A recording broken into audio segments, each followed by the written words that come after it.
My name is Tomi Lehikoinen. I'm an IBMer for 20 years. I've been doing quite different jobs during the 20 years here at IBM Finland, starting from PC division. But nowadays, I'm working with the retailers, CPG companies, and specifically on the food value chain from the farm to the fork. So what IBM really is about technology and industry knowledge.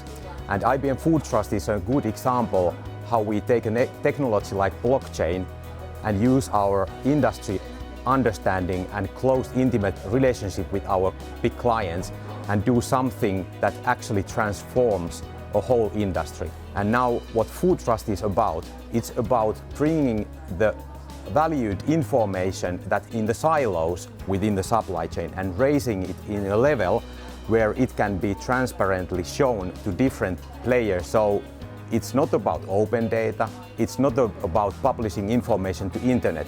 It's really utilizing the core capabilities of blockchain to make the trusted value asset out of the information and using it in different kind of use cases.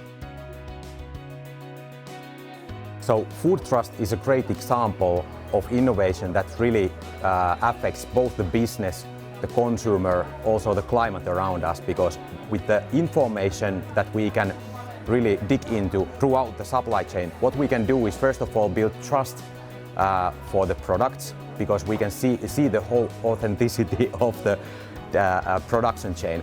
But it also means for businesses that you can use the data in new ways, which means that you can actually remove lean wastage from the processes and optimize them.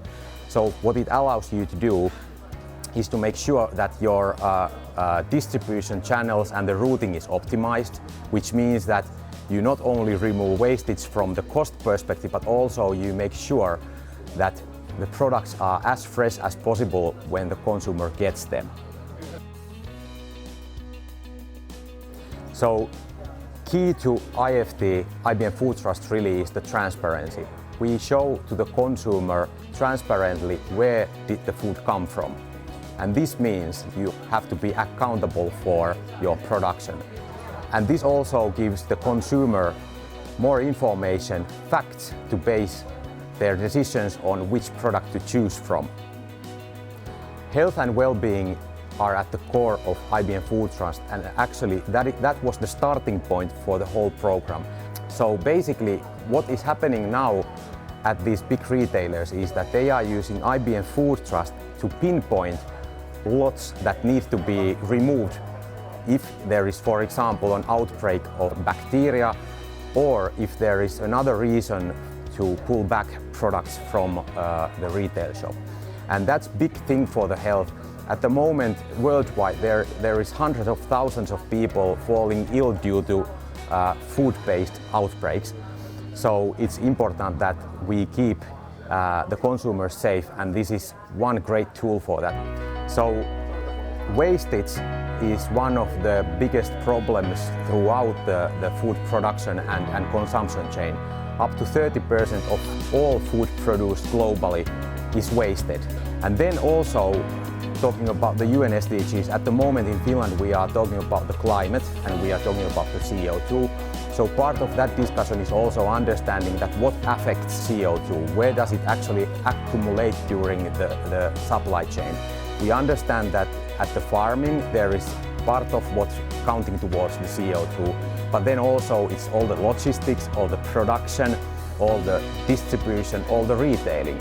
And with this kind of Food Trust platform, we can actually show the whole supply chain how it affects the CO2.